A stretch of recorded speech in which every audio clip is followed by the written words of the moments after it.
We do it every Thursday at 4 p.m. Pacific time, 7 p.m. Eastern time. We talk about all things probate real estate, whether you're an investor, wholesaler, wannabe investor, real estate agent, vendors, attorneys, families. We talk about probate real estate, how to make more money as income, and how to build more wealth using the niche of probate real estate. Today, we're going to talk about the number one question I get asked all the time.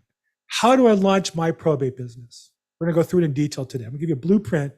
Guaranteed, if you do the work, it's exactly what I've done in this niche and in others to build a business. We're going to talk about it. What's a Zoom bomb? A Zoom bomb. So thanks for asking that question, Edie. Zoom bomb, there are people in life who get invitations to Zooms, come on for the sole purpose of playing crazy audio or putting on pornographic video or just disrupting. And so for security reasons, if you're on the call, I'm sorry, but you don't have the ability to unmute yourself. You can either raise your hand in the Zoom app or put in the chat box if you have a question. And I'd be more glad to call on you. And then when we go to, occasionally I'll check the gallery view. If you're waving your hands when I ask questions, I'll try to pick you up at that point as well. So unfortunately, that's just the state of security on the internet these days. Crazy times. Who would think Zoom bombing is a thing, but apparently it's a thing. Speaking of a thing, I want to share with you guys kind of the big picture, why I do this and how I think it can help you in your business, where I come from. Because we're going to talk about that today. So I launched this format when COVID happened about 2 years ago in response to, I used to go to court every day as my primary lead generation method. How am I going to meet people? Well, let's go on a Zoom call and meet people that way. But I'm not a personality. I'm just a guy. I'm a pretty shy guy. Like when I go to parties, I'm married, but I can sit in the corner and talk to one friend and be happy and never get off that one corner. I literally was just at a party and that's what I did. So it was kind of pushing myself out to do this. But one of my criteria was, if I'm going to do this, I'm going to do it in a way that's authentic to me and that I enjoy. So I don't have a fancy intro music and fancy cuts and video. And maybe someday I'll hire some people to do some of that stuff. But for today, this is me. This is who I am. And I'll tell you how authentic it is. You might know I'm Jewish. I'm a religious Jew. Now, what does that mean? I don't know. We can have a whole couple hours debate on that. I wear a yarmulke or kippah as a sign of that all the time. I go outside. And so today happens to be the Jewish holiday of Purim. Anybody know what Purim is by chance? So there's a story in the Old Testament about Queen Esther and a party they had. And the Jewish people were being threatened and they turned it around and they killed the bad guy and everybody celebrated. And so to this day, we have a holiday. And not only do we have a festive meal, but it's actually a religious obligation to drink. Imagine that. So I just came back from a lunch where I'm religious. I got to play ball. I had a couple drinks to a point where I was feeling a little comfortable. And I thought about this before the call that, this is not NBC News. This is not HBO where you're paying me money to put on a performance. I think if you're here, I hope you're in the right spot. You're here because at some level, you want to learn from me and we want to learn together and play together the game of real estate and investments together. And I'm going to be authentic with you. So I don't have any ears to put on. I don't have to be inauthentic. I can be who I am. And I had a couple glasses of wine, I'll admit it, and hang out with my friends outside in the sun for a couple hours. But I feel perfectly comfortable to talk about this because I think at the end of the day, building a business works best if you're authentic. For years, I worked in another format of business. I had to always wear a coat and tie, which I'm not against it, and then I enjoyed it. Today, I went to court. I wear coat and tie because that's the costume you wear when you go to court to participate in certain things. But I'll say that I thought about when I did this call, should I put on a coat and tie every day?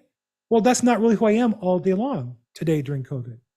So I want to talk about building a business, but it's very important that I want you to know I'm not selling you coaching. I have no social media program for you to sign up on. I'm going to refer you to some of the people that I pay to play with, but I don't have anything. I'm going to share with you what I believe you can do. And I'm hoping to record this as a way to help the next person who asks me, how do I build a business in probate real estate? To point them to this as the tool to help them at least get started. Happy St. Patrick's Day, Pete. I'm not Irish, but heck, we'll drink today too, drink together, and nothing against green beer. Should be fun. Yeah, hopefully this is fun. Hopefully it's fun every time. Look, I want to tell you that if you build the business properly, it should be fun. I literally this week had a friend of mine describing a mutual friend, and he was saying, it's so great. So-and-so works half the year and spends half the year traveling. Now, I have to tell you, that morning, my daughter, who lives 4 blocks away with my son-in-law, dropped off our grandson. And I held him for about a half hour while I did one Zoom call. And then I went for a walk and saw them later in the day. And when this friend talked about traveling, I thought, I wouldn't want to do that. I love my life. Now, I'm not saying my life's better than his. I'm saying I built the life that I want to have. I don't work 12 hours a day. I work a good solid 40-hour work week, but I do what I enjoy. And so I want to tell you is if you're good at what you do and you work at what you're good at and you help people, you can enjoy most of what you do. I have moments where I lose contracts or lose deals and I'm frustrated. But by and large, I enjoy what I do. I enjoy this call. Could I have got a substitute today for the call? Yeah, I enjoy this too much. I miss you guys. I love the energy of doing this. So with that said, you're not on here for entertainment. If you were, you'd be watching HBO or ESPN or Disney Plus or something else. You're here to learn, true or false. You're here to learn how to make more money or build wealth, true or false. And you're in this because you're either an investor or you're a realtor, and you want to do more, make more money, or keep more money. Correct? That's what we're here for. If that's you, if you want to make more income, put in the chat box, say yes, or raise your hand. Let's make sure we're in the right room. Okay? Because this isn't entertainment. Lena's got her hand up really high. Make sure I see you, Lena. Absolutely. If you want to not just make more income, but build wealth, end up with more in your pocket or your bank account or your investments, say I, or raise your hand or put in the chat box me. You got to declare that. And I'll just tell you, last year, I made more than the prior year by $100,000. I changed my whole financial structure with a corporation, new bookkeeper, new accountant. I made $100,000 more. I paid less taxes by $23,000. I put $47,000 more into my retirement than the prior year. This is about making money, but at the end of the day, it's also about how much you keep in building your wealth. And I'm going to help you do that. So before I get into launching your real estate business, I want to just tell you where I started from when I did this. I did exactly what I'm going to tell you to do. I've helped other people do it through my career as a coach. So I've seen this process done over and over again. So I've been in real estate since 1986. And about 3 years ago, after spending the prior 8 years in coaching and recruiting and management, because I came from the old school, where in the old days, if you're a salesperson, they hired you to management. That was a promotion. That was a general manager. That was the executive that ran the whole company. It seemed like it was a promotion. But at the end of the day, you're working for the man. You're working for the owner. And in both cases, the owners, well, their businesses are going down, not up. And when you're in management, if the company goes down, what's going to happen to your income in the long run? It's going to go down. You don't have control. I realized then I didn't want the rest of my life in the hands of somebody who wasn't committed to my business. I'm committed to my business. And so at the age of 60, I launched out on my own. And I said to myself, you know what? I want to be able to retire within 5 years, to choose not to work. So I have to make a lot of money in the next 5 years and build wealth from scratch. I didn't have a lead. I didn't have a single listing. I didn't have a past client I'd sold the house to in the prior years. But I did have a lot of knowledge. I put together a plan. I'm going to walk you through exactly what I did. And 3 years later, I make a lot of income. I put a lot of money in the bank. And I'm building a residual income that I believe I'm on track right now. At the end of 2023, so about a year and 9 months, I'll be able to walk away, make more money in residual than I make in current income. And you can too. And I'm going to give you the formula right now. So if you want that formula, say I. And there's really no other program. I'm going to lay it all out for you. There's some resources that I used that you can bolt onto your current business. You want to take advantage of it. So let's talk about what's going to take for you to either relaunch your business or to build up your business or to launch your new business in real estate. Whether you're an investor or real estate, it's probably about the same. I did as a real estate broker. As a real estate agent, I prefer that way. But it doesn't have to be. So step one, mindset. If you want to change who you are, you've got to change what's between your mind first. Because who you are is the result of the thoughts you've had and the actions you've taken in your life based on those thoughts. And the only way to transform yourself is to transform your mindset, what you believe about yourself. Now, There are a lot of great teachers in this. My first coach was Zig Ziglar. He said, you can change who you are, you can change what you are by changing what goes into your mind. You can change who you are, you can change what you are by changing what goes in your mind. And so if you want to relaunch your business, before you start buying new CRMs and buying new data and learning new scripts, all are great tools. But the tools that are in the toolbox, you're not going to get them in your hand and against the wood unless you have the mindset to get started. You got to start with the mindset. So you want to transform your business. The first thing comes, you've got to get clear in your mind what you want. So it's a burning, raging fire. That's right from Think and Grow Rich. So find for yourself the coach of coaches that are going to get your fire lit, just like a rocket ship to propel you towards where you want to go. Now, I'll tell you, 3 years ago, mine was Tony Robbins. And Tony's been a coach of mine for 30-something years. I've been to his programs, been to his Master University weeks. I've been to his Unleash the Power Within 5 or 6 times, Walked on Fire probably 10 times. Amazing coach, author, or whatever. Motivational speaker. Find yours. Find the person who speaks to you, who tells you you can do it. And you have to listen to them every day. You need them to encourage you and push you every day. Every day when I get up, I built a playlist of music that gets me excited in the morning. I basically had the musical taste of a teenage Latina high school girl because I listen to pop music because that just gets me excited. And I like Spanish music because it helps me practice my Spanish. That's just me. But find some, I get in the morning, boom, the music's on. I'm dancing while shaving, dancing while getting dressed. Hard to imagine, maybe not a pretty sight, but that's what I do. Because my mindset from the very beginning has got to be upbeat, energetic, ready to go. There you go, Shia. Very nice. So that's number one is mindset. So I'm not going to get into that. There's a lot of great coaches on mindset. My current coach on mindset is Grant Cardone. He has a 10X coming up for like $97, 3 days, ridiculously cheap. I did it last couple years as well. Great books, 10X, fantastic stuff. Find your coach. Find the person who speaks to you. That's number one. Number two, create a plan. Now, you could say to me that you want your plan to be probate. Probate is a very wide space. On one hand, I kind of fool people by making you think it's as a man think of himself, so is he. Proverbs 23:7. Yeah, very nice. I like that, Isaac. Very broad space with a lot of niches within the niche. I'll tell you, I have 3 videos that I've recorded on the subject because I'm not selling 1 or 2 of the 11. So I have one video, 11 ways to sell real estate for agents. I did 11 ways to make money in probate real estate for people who want to launch a business, and 11 ways to buy probate real estate, all on my YouTube channel. So I'm going to put the links here. And if you're watching this in recording, it's in the YouTube description, these 3 links. And so what I would suggest to you is watch and pick. And what I'll say to you is when you find the right niche, it will come to you.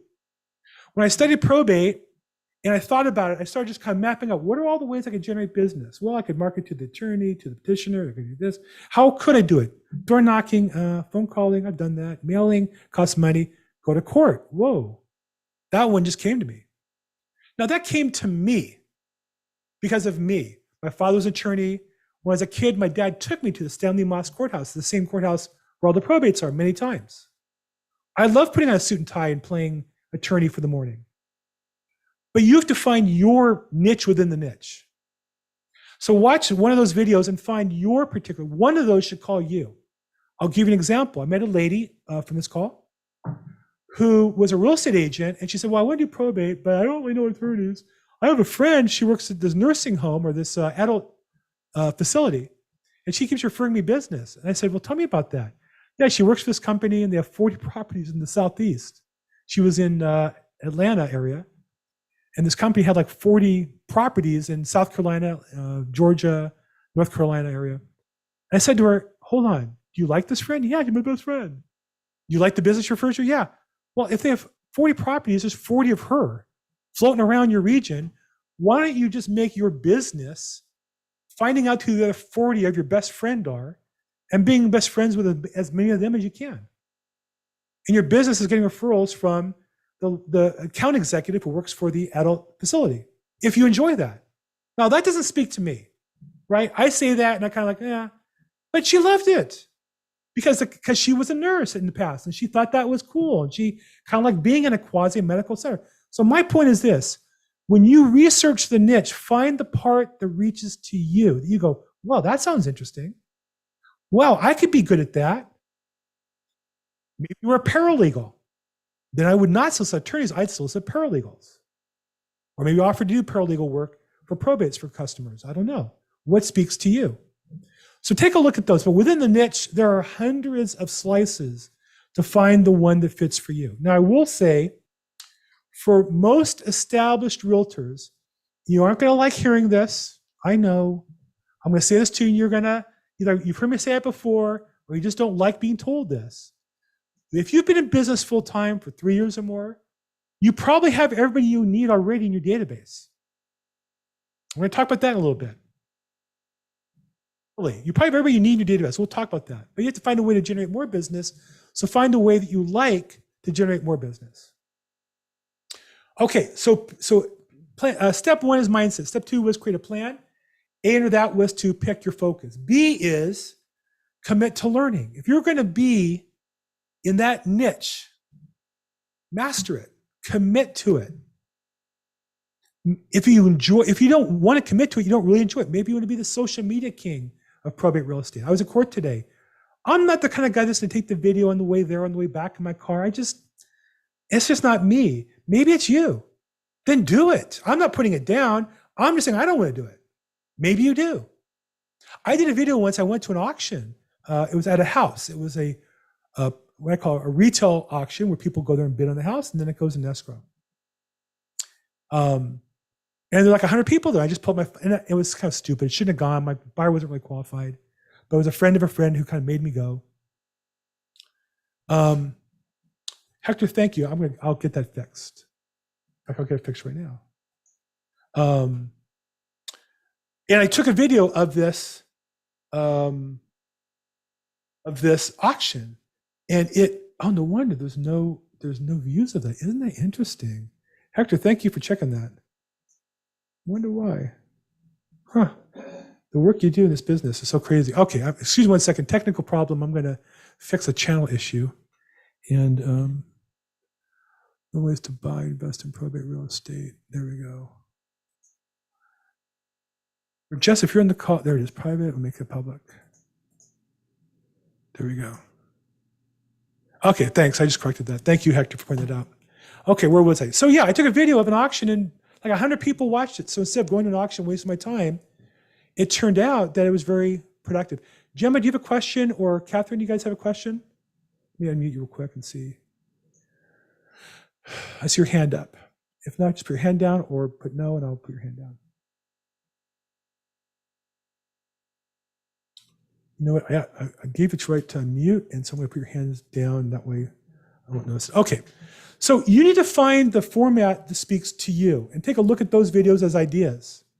Maybe you currently are a real estate agent and you call expireds and love that. Great. Add the probates into that. Maybe you run probates and expired and make sure you call those. But pick your focus. And then B is commit to learning. Be the expert in it. Watch the YouTube channels in it. Watch my channel. Chad Corbett has Probate Mastery. Fantastic coaching. But if you don't want to pay, it's $500. It's a 3-day, 4-hour-a-day program. If that's too much, go to his website for free. He's got great content for free. Commit to learning it. You don't have the money. And I'm not big on spending money. I am big on investing in yourself. I'm not big on spending money before you have it. Okay. Step 3. This is the foundation.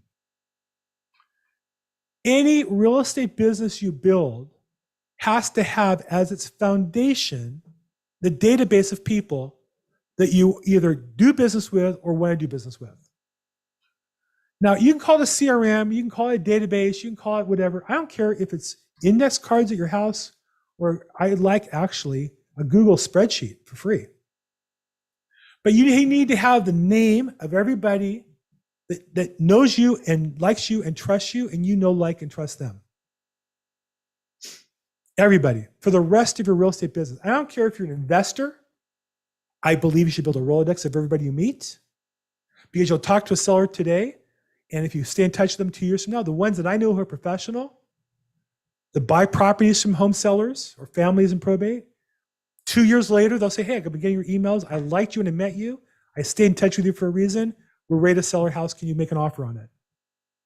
And I talk to investors who tell me that happens all the time. Chad Corbett, and it was Probate Mastery. Chad Corbett and Probate Mastery. He was my probate coach, my first or second probate coach. Fantastic program. He has a program called Probate Mastery. I have a affiliate link to the program if you like, but I do some coaching for him, and as a result of that, I kind of get some credit from him. But it's a great program, and he has an alumni website that you can go on and participate in calls and kind of follow along what's going on with everybody. So let me put that in the chat box. There it is. Okay. So the foundation, build your COI. You want to list everybody in that you know, like, and trust, and knows, likes, and trusts you. You want to have at least the following data points: name, mailing address, phone number, email, and your social media. Maybe it's Facebook or LinkedIn or whatever, wherever you can communicate with people on social media, one that you use, that you're going to commit to using. This is your business. When you're done with this is the beginning of your business. You have a business when you have a list of prospects that you're starting to track. And it's important that you have some way of communicating with them on a regular basis. So if you want to launch a real estate business, I'm going to tell you have to email them every week something to do with real estate. You have to call them all every 90 days just to check in about real estate. And you should be posting whatever you email in your social media. You probably have to post something daily, but certainly at least once a week. And that's your business. Now, the goal is for everybody to have a full contact list, meaning you want their name and mailing address and phone number and email and social media. Some you're missing one or the other. And as you call them, you look at their thing. Oh, I'm missing your email. Hey, by the way, Edie, I send out real estate information via email from time to time. Would you be interested? If they know, like, and trust you, they're going to say what? Say yes. And if they say no, that just means they don't really like you. That's okay. Just take them off your list or don't add their email. It's okay. Don't make it personal. The goal is to have a list of people who you can email to, communicate with, and share your vision of real estate on a regular basis that you like and they like you. And you don't want people you don't like. Don't worry. I get people every day who send me an email, just flame out F-bombs and this and that. How can you do this? I don't, whatever, fine, good luck. Have a nice life. Sorry. You want to work with people that you like working with. It's really important. Now, that's the basics. If you're already in business real estate, you're going to say, well, I have that. I'll say, fine, you need to tighten it up. But here's the next stage. Tag everybody, if you're a real estate agent, in your database with the following: estate plan, yes, no, or I don't know. So if you're an investor, this isn't as important. But if you're a real estate agent, this is critical. Estate plan, yes, no, I don't know. And in the course of talking to your center of influence calls every 90 days, those that you know have an estate plan, you want to ask them, hey, I'm curious, I noticed you have the property that I sold you in the name of the Bob and Mary estate. Can I ask, I get customers all the time who need estate plans. Can I ask who you did yours? And would you be okay with introducing me to them so I can refer my other clients to them? So many real estate agents ask me, how do I meet with attorneys? The answer is find referrals for them and they'll take your phone call. I call attorneys and say, hey, I'm Bill Gross. I have a YouTube channel, Probate Weekly. I'd love to interview estate planning attorneys to promote your business and introduce you to my database. Would you like to be on my call sometime? Oh, sure, I'd love it. Everyone wants help on their promotion of their business for free. So every client in your database, every friend, family member you have in your database, those that have an estate plan, your job is to ask them if they have an estate plan. If the answer is yes, who's the attorney that did it? Are they happy with them? Would be okay with you reaching out to them to refer other clients to them or not? If they don't have one, once you've gone through your list and you find out who the attorneys are that you can work with, you call the ones that don't have one and say, hey, Edie, I noticed when we sold you your house last year, you bought your house in your name, not in a trust. I'm curious, are you aware of the advantages of an estate plan that includes a living trust? Oh, no, I'm not aware. I'd love to send you a short video about how it can really save you and your family a lot of money, whether you pass or before you pass. And it's very inexpensive if you do it ahead of time. It'll cost you a lot if you wait too late. I'm summarizing a whole class on this topic. But as a realtor who wants to launch the business, this is what I would start with. And those who don't know, you would ask them, do you have one or not? And then move in the appropriate direction. So go through all those you have that you know they're in living trusts and ask them who did it. Then go through those that you know don't. Ask them, I'm curious as to why. I'm not aware of the advantages. Offer them the service. I use trustandwill.com. It's a very inexpensive, basic planning program. But when people have more sophisticated needs, blended families, businesses, higher net worth, I refer them to different attorneys based that I think will be a good fit for them. That's because I've talked to a lot of attorneys now. You need to talk to more attorneys. If you're a real estate agent, here's the thing, in your database, there's a bunch of attorneys just sitting there. Who's a real estate agent on the call right now who's closed 20 or more deals in the last year? Anybody? Anybody brave enough to raise your hand and say me? No? Raise your hand, chat box. No? 10 or more deals last year? 15 last year. Michelle, great. Michelle, do you have in your database people you sold the house to that had a living trust when they took title? Or Twyla? Or Edie? Some of your clients take title in a trust? No, none of them? Hector, some of yours have living trust? One did? All those that didn't? They all should. If you're in California, for sure you should. I can't speak about Atlanta as much, but Atlanta houses go for, in the city, $300,000-$400,000 minimum. Yeah, they should have a living trust. They all should. If they don't, there's your opportunity right there. And you can go into title and pull up the deed, right? We all have some sort of public record service if you're in the MLS.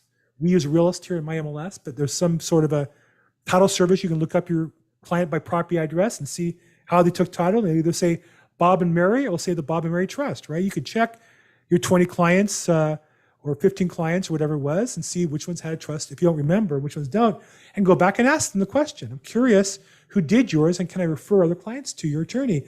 And those who didn't, I'm curious why you didn't. Are you aware of the advantages that trust can prevent for you? It's very affordable, or I found a very affordable option you might consider.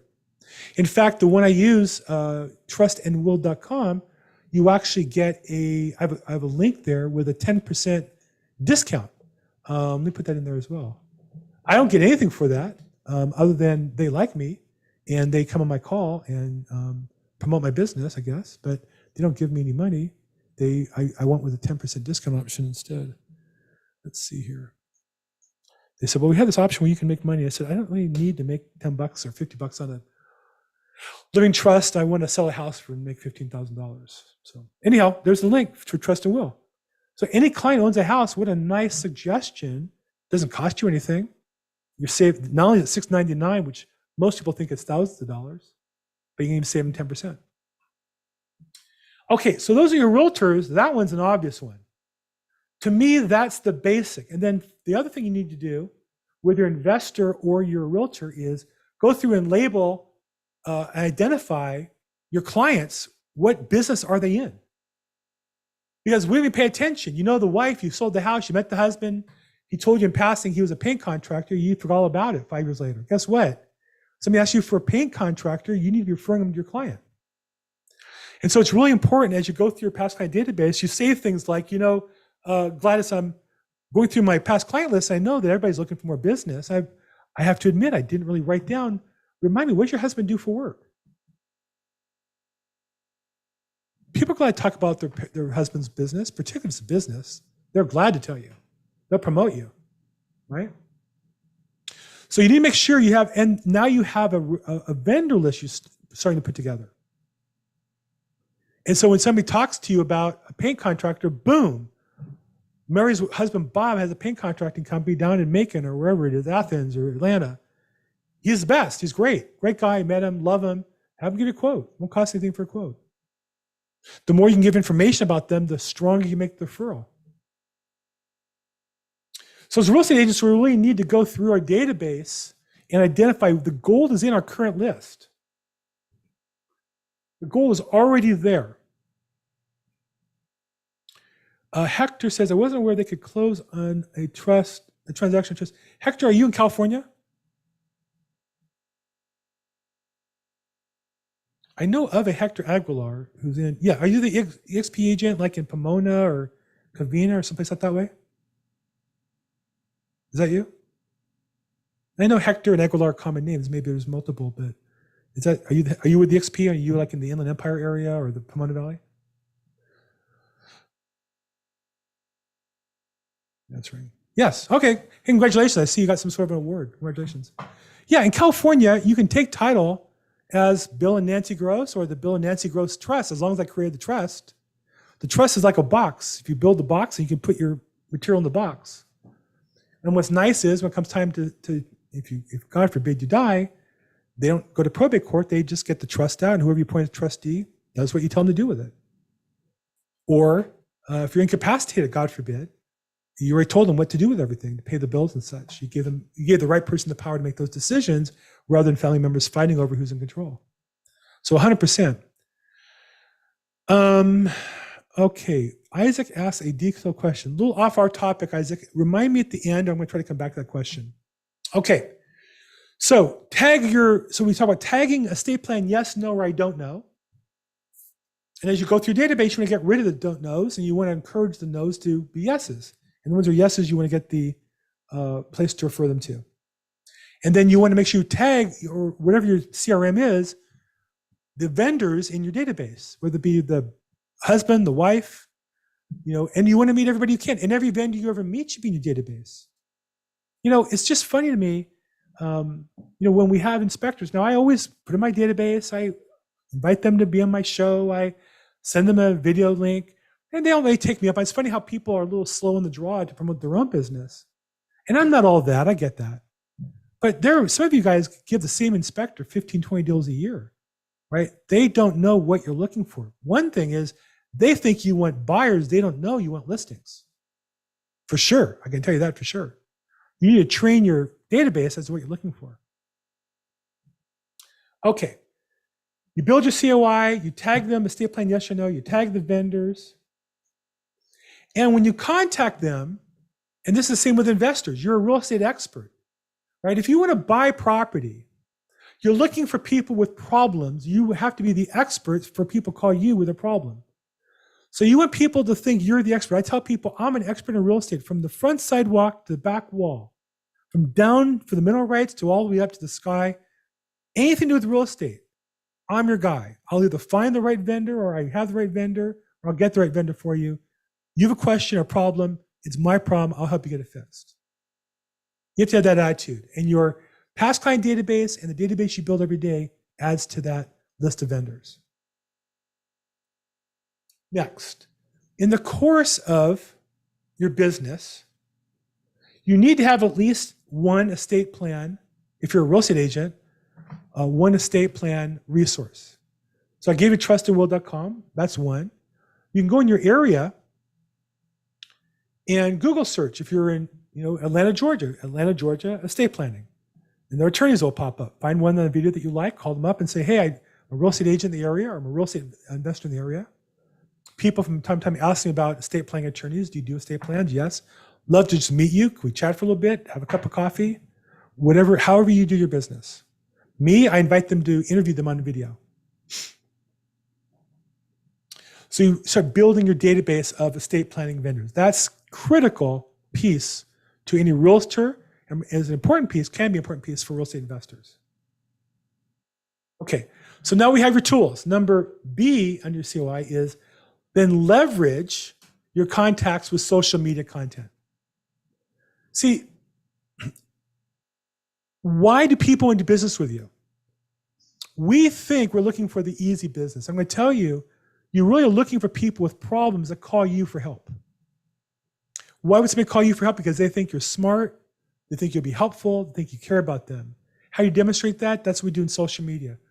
Why do you think I do these videos? To show you that if you have anybody to sell property in Los Angeles or California, or you want to build your probate real estate business anywhere in the country as an agent, I can help you. Call me, let's talk about it. Right? I'm not soliciting you, I'm saying that's why I do it. You need to do the same thing. You need to give value to people Zig Ziglar also used to say, you can have anything you want in life if you help enough other people get what they want. So you have to give people value in your social media contact. Don't get some subscription service that posts random real estate junk regularly. You need to find what you find interesting and share that with your people. I put in my calendar every week a certain time. For me, it's Sunday night.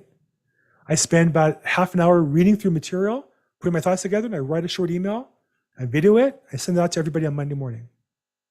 I share with them what I think is helpful about real estate every week. You need to do the same thing, especially if you're a realtor. Okay, now we have our foundation. Once you have your database organized and put together like that, and you have a system of doing social media, now, point 4, now we get into action.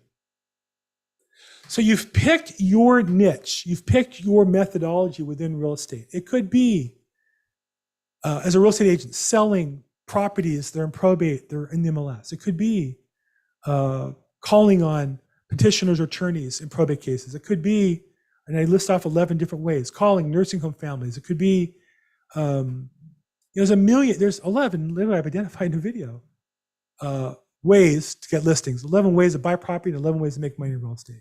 Find the one that speaks to you. But then you have to get into action. So what's action look like? Action looks like spending 3 hours a day on business development. 3 hours a day. That means either cold calling on the phone for 3 hours, uninterrupted, maybe taking a 5-minute break every hour. That means door knocking, if you're allowed to, given COVID. 3 hours a day, that means networking. The power of networking can be, you can talk to so many people in an hour. I go to one event, the LA Real Estate Investment Club, on the second Thursday of the month, and there's 250 people in the room, and I'll come home with 20 contacts. That's more than, a week's worth of prospecting normally. So networking can be very powerful as long as you're meeting people who are interested in real estate. Your goal is to talk to 25 people a day. So if you're cold calling, it's about 8 an hour on the phone. If you're door knocking, it's about 8 an hour for 3 hours. If you're networking, it's 25 people that you meet, not just 25 in the room, but 25 that you meet. You get their name, address, phone number, and talk to them. And if you talk to 25 a day, you'll get 1 to 2 people a day, I think 1.5, that I would call my new best friend. Like, they really like me. Of the 25 people, they give me their name, address, phone number, and email. They're too happy to stay in touch with me. We have something in common. We both went to USC. We both have grandkids. We both whatever. But you talk to 25 people, you're bound to find one that really wants to do business with you and is in the hunt. They're in the business. They're in the market somehow. And here's what I'm going to tell you. If you talk to 25 people a day and add 1.5 every day into your database, and you do that for a year, here's what I can promise you. In the next year, you'll make $200,000 minimum. Guaranteed. That's been true in my experience for the last 10 years. I've coached hundreds of agents that committed that kind of time period and made that kind of money. And if you're already making $200,000 and you add some of these pieces, you can build based on that. So for me in year 2 and 3, I built on those numbers using the same principles. So you have to have you have to be clear in your direction. We talk about mindset, clear in your strategy on your plan, have your foundation put together, your database, and then your daily activity is to feed that database and use the social media to leverage your time to meet people, because we're in the meet the people business. Now you might say, what does all that have to do with probate? And I'll tell you, that's exactly what I did. I went to court every day for 3 hours a day, and I talked to all kinds of people. I got 1.5 name, address, and phone numbers every day in my database. And the end of that first year, that second year, I made well over $200,000. Made about $350,000. So that's the basic launch plan. That's the plan to go from 0 to 200,000 in 2 years. The first year is going to be tough. That's the plan if you're currently in business full time and you're making $50,000 or $100,000 and want to bust through and get 200. That's the plan to do that in that year or the next year. Okay, now I talked quickly, covered a lot of material. There's some harsh stuff, I get it. Questions? You can raise your hand in the Zoom. You could put in the chat box or wave your hand. I can look at you in the gallery. Anybody have questions? Was this too harsh? Was this helpful? Michelle, question. And I'll unmute you. Hi, yes, thank you. Very informative.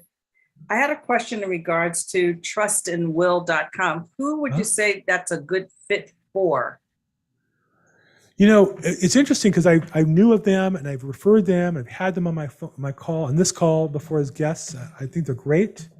A fantastic company, a lot of success. And then my son-in-law went to work for a very successful wealth management company in Santa Monica. And that's their approved in-house vendor for a company that, you know, they bring in people's wealth, stocks, bonds, that kind of stuff, and pretty high-end clients. So I would say that they're a great fit for a basic package. If you're talking about one person or maybe one couple, but if you're talking about divorces and blended families and stepkids and a business or high net worth, they're probably not a good fit for that. So I would say probably, in my experience, about 8% of my clients, they'd be a great fit.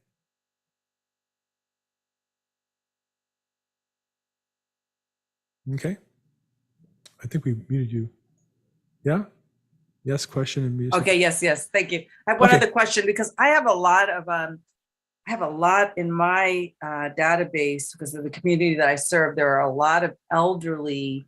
A lot of them are women. You know, the husbands have passed on. They inherited the home. You know, it was not put in a trust and right of survivorship, so they have the property. But there's some kids, but they don't have a will, and I know it's going to be a mess. So I'm trying to avoid that because I have ended up in probate court with some, probate with some of these situations, and they could have saved so much money with the trust. Right. So right. In a situation where it's, you know, a senior and they're still a right mind, but I know there's kids involved. Would this be a good thing for them to do? Because when I tell them it's $3,000, they run away. They don't want to do it. That's the key. So here's what I would say. I've asked attorneys this question. I can't give a legal opinion, but I've asked attorneys this question, and most attorneys will agree with me. 90% of the time, you're better off even with a bad trust than no trust. Makes sense. Because most things aren't going to get litigated. It's kept private. So it's just a little easier. So if you don't have a trust, you have to go to probate. If you have a trust, it probably won't have to go to probate unless there's something that was overlooked or not done properly. So I would say, and I also say you could get a basic trust done. You can always then take it to an attorney and restate the trust or create a new trust or whatever you need to do, or have an appropriate, more significant plan put together.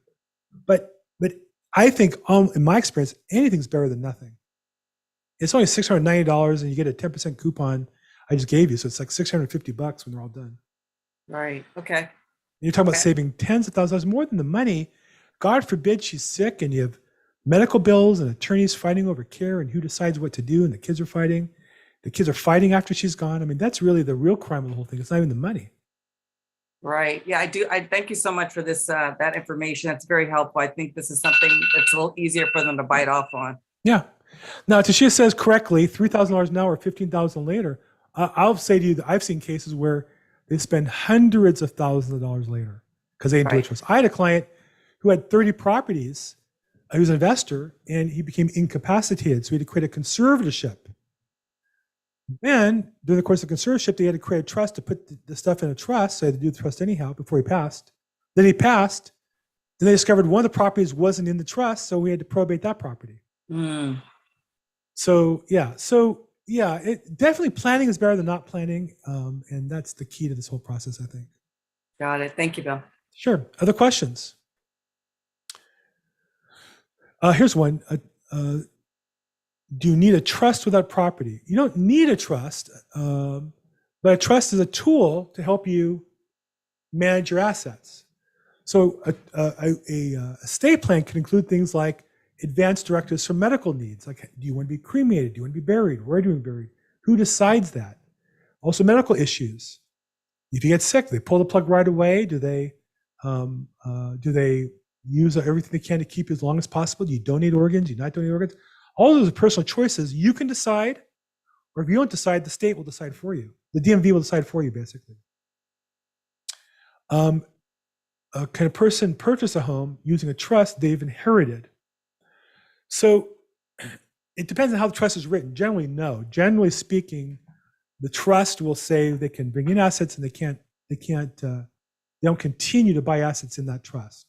You normally create your own trust. It doesn't really serve the purpose that you might think. So generally, if you inherit property, you can inherit it into a trust. Like I've seen people, before they distribute the inheritance, they create a trust.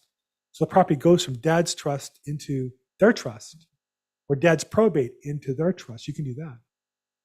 You don't have to take it personally. Twilight says, thank you, thank you. Another question we had was, appraising probate that is in probate, is it necessary for the seller to have appraisal done before listing if he or she has full authority? What happens if the seller does not do an appraisal and buyer does not share the appraisal report? So appraisal really is only important for loans. In probate court, there's a process called an inventory and appraisal report, which is done by a probate referee. So it's commonly referred to as an appraisal, but really it's a court-ordered form. It is an appraisal of sorts. It's the equivalent of a drive-by. And it's done to establish for tax reasons. It has to be done for probate. So you have to have appraisal at date of death. And then if you're selling the property in court, they'll do another appraisal. If you're not selling it, they'll use the new sales price to determine the capital gains and tax purposes. But you will need to do and you're required to order it right away, in a property inventory and appraisal report to establish the value of the property when the decedent got the property. And if they passed the date of death, it was more than a year prior. So you know how much of the tax liability is the decedent's and how much is the estate's. Hope that answers your question, Isaac. Let's see, more questions. Newer agent here. Any tip on finding $70,000 property for my client? Marion, my best advice, Marion, where are you an agent at? Where do you sell property?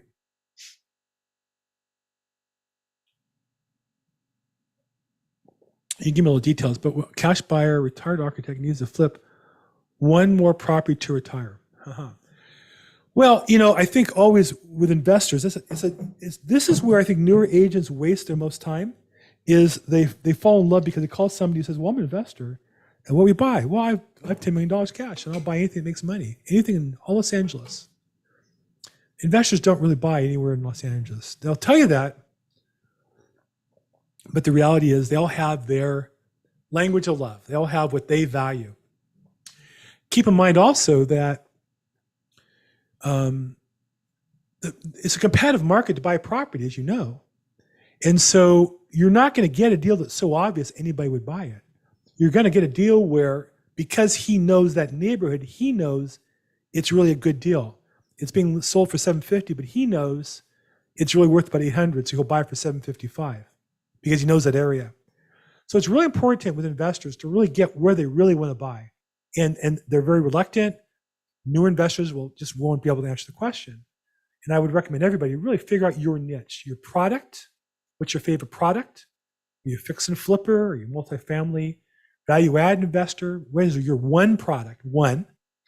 And the one geography as narrow as you can. And if you tell people, everybody you meet that, if you said to everybody you ever met, I buy multifamily units, 10 units and up, and I only buy in Torrance. And you tell everybody that the rest of your life, people are going to bring you deals in Torrance over 10 units. But when you tell somebody I'm an investor, I'll buy anything I can make a profit on. When I hear that, and I try to be polite, but in reality, I just know they're not serious. And I just don't do business with them. To do a 10-to-1 exchange. So that's another pickle. Because it's tough enough to buy a property today. When you do a 1031 exchange, you sell the property, you identify 3 properties you might want to buy. And generally, I used to be a big proponent of this and I never did it myself because I didn't need to. I flipped properties, never did exchanges. But what I found was my customers would nominate 3 properties. The one they loved fell out, and they were stuck with second and 3 they threw in because they had to have 3. and they weren't happy with the deal they bought. And we know as investors, you make your money on the buy, not the sale. So when somebody says, well, I'm a hot buyer, I have to do 1031 exchange, it sounds exciting. You think, well, they have to buy something. Not really, because they're not going to buy something they're not going to make money on. And you don't want to sell it to them. So I would say, again, it's challenging to find buyer's property today. It's a very competitive market. Don't let them talk you into changing your habits. You have to have your plan. For me personally, I don't look for properties for buyers. I look for people who need to sell property. When I get a property somebody has to sell, now I look for someone who wants to buy it. But as a real estate agent, we're not in the business of finding properties for people who want to do 1031 exchange, or I would recommend not being in that business. In our business, listers last. Listings leverage your time, buyers don't. Glass, thank you, Bill, thank you. How soon should one make contact with a family that's lost a loved one? Well, look, I think, I hesitate to answer that because it depends how you find out about it. In my world, I'm Jewish. When we find out somebody passes, we're at their house. We go to the funeral, we go to the house, sometime in the next 7 days and visit with them. We'll talk about, hey, you gonna sell your house now? But, that's just part of life. If a friend tells you somebody lost their house, I don't know that I would make a point of contacting them. But I want to be an expert in real estate. I would say to my friend, hey, I just wanted to let you know, I'm an expert in probate real estate. I'm on this weekly call to learn about it. I listen to interviews with attorneys every week on the best practices. And if they have any questions, if I can help, have them call me. I'd much rather have the friend introduce somebody to me than me to call them up and say, hey, I know you lost your dad. I'm a great real estate agent. Hire me to sell your house. It just doesn't feel right. Now, I would say that, I might cold call them like anybody else. Have you thought about selling your house? And they might say in the course of the conversation, that's so funny you called. My father just passed away. Now I don't know what to do with the house. Oh, really? I didn't know. Nothing wrong with that, but I would never call anybody and, gee, sorry for your loss. When are you going to list? That's just tacky. I'll never forget my father-in-law, of blessed memory, passed. We literally were going to the funeral home. There was like a limo we rented in our house and picking up me and my wife and a couple family members. And we had our house on the market at the time, and the realtor showed up. And I said, hey, I'm sorry, bad timing. We're going to a funeral. You see the funeral home limo in front. He said, okay. And we left. And I guess he slid in the old days, the offers were on paper. He rolled it up and stuck it in the handle of my garage door. So when I came home from the funeral, what's the first thing I see is the papers in my garage door. So that's not how to make friends and influence people. Okay, I think I covered all the questions so far. No hands up, no hand. Oh, Lena, I see your waving hand very nicely. Let's see here. Hold on, I got to unmute you. Hold on 1 second. Go back there. Lena, there you are. Asked to mute. There you are. Being so patient. Thank you. Sorry. No problem. Did you hear the first part? I just wanted to share my personal experiences. And, I am going through a loss right now. Had a father-in-law pass away last week. I was able to reach out to you and, things move very quickly in that stage. And the first thing you want to do is, obviously get the person to the coroner or the funeral home, but you got to think, how do I, protect his assets, secure the home, change the locks? The squatters are coming in. And my father-in-law had lived all the way out in Lake Elsinore. He had a roommate, he had 2 tenants in the back. People were just coming in and going. And we called sheriff, we called the locksmith, changed all the locks, started forwarding all the mail. And we were just afraid people would just start moving in, receiving mail, and then you have an eviction squatter situation. So I would just recommend, if you have, a set of friends or family to help you through that process while you're mourning, it is so important to think about 10 steps ahead, what other people that the decedent knows who may know of the loss and come in and just, like vultures. It's unfortunate. It was a very unfortunate situation. And that was only a week ago. It is amazing. I've seen this happen over and over again. I have a listing in Oakland, and the family called me up. And so I sent one of my colleagues to the house, and she said it was like an open house. She had people just walking, because it was a single family home, but they had the back rented out. So they really couldn't secure the property. And he had a friend, and that friend had a friend. And those kind of people all have friends. And she said, there must have been 50. I couldn't even take pictures of that. I sent her there to take pictures of the house so we could evaluate the value. She said I couldn't get any pictures without people in them because they were just all running around taking stuff. Like it was all theirs. And, that's bad enough. I had cases where the squatter got the ATM card and started, while they were dying, and started taking $300 a day, and then they died. And now what will happen is when you file the death certificate, it has Social Security number on it now, and that notifies Social Security to deactivate that number. And so the banks will shut down the accounts and the mortgages will be notified. But this gal probably took about, you don't know how much, $6,000, $7,000 from the ATM card. Not to mention they had the bank accounts and the addresses. They could try to transfer the mail. I mean, who knows what kind of identity theft things they do. So you're right, Lena. It's a very challenging time to both be sensitive to somebody's needs, but also offer to help. And being able to help changing locks, evictions, banks, securing things. There's a lot of work. There's a lot of work involved. And I offer to do a lot of that for free. Advancing funds, lending funds to make it happen. That's the value that I provide. And as a realtor in probate, again, you can choose how you do business. One way just to take on all those extra services or offer them to people as a way to get involved in helping them. Thanks for sharing that, Lena. I know it's going to be difficult. And good luck. If I can help in any way, let me know. Lake Elsinore is wild, huh? It's a wild place. Okay, any other questions? You can raise your hand, or you can put your hand up in the Zoom, or you can put in the chat box.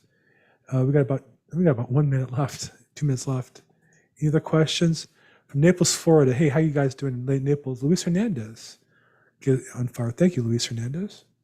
Any other questions, comments? I don't see any other. Okay, so now this was some hard stuff today. Okay, I'll admit it. Was this helpful? Was this beneficial? Give you some ideas on what to do to launch your business?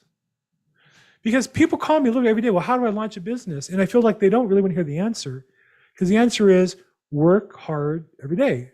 Every day means 5.5 days a week. Doesn't mean 7. Doesn't mean 14 hours a day. Question I got is, where do I get my probate data from? So probate data is one source, which is Mike Torres. I've used it in the past. Good guy, good company. I've more recently used Probate Money, which is with Paul Horn, because you can both download it, and I like their app. You can search things, and I find that more for me. And then we have some other data sources. We use PropStream, and then we kind of merge things together with MLS. So I use a combination. I probably have 3. I have Probate Daily. I have Probate Money. I have PropStream, and then MLS and Public Records. On my website, LAProbateExpert.com, on the far right, probate resources, there's data, and I list all the different data sources and some video reviews of different companies that I did there. Okay, good. So look, I appreciate the chance to chat with you guys today. Like I said from the very beginning, it's an honor to help you and work with you. I do this every Thursday, 4 p.m. Pacific time, 7 p.m. Eastern time. If you want to reach out to me, feel free. I'm on social media at Bill Gross EXP. We do this every week at probateweekly.com. You can text, email me, or go on social media and put a comment. I'd be glad to reply if I can help in any way. We covered a lot today. I had a couple glasses of wine, as I shared up front. But look, this is who I am. This is the business I run. But I'll tell you this. I'm in a place in my life where I can take off today and enjoy the holiday. And I enjoy what I do enough to come back and do this call. So thank you guys for your support. And don't forget, make today your best day ever. Thank you so much.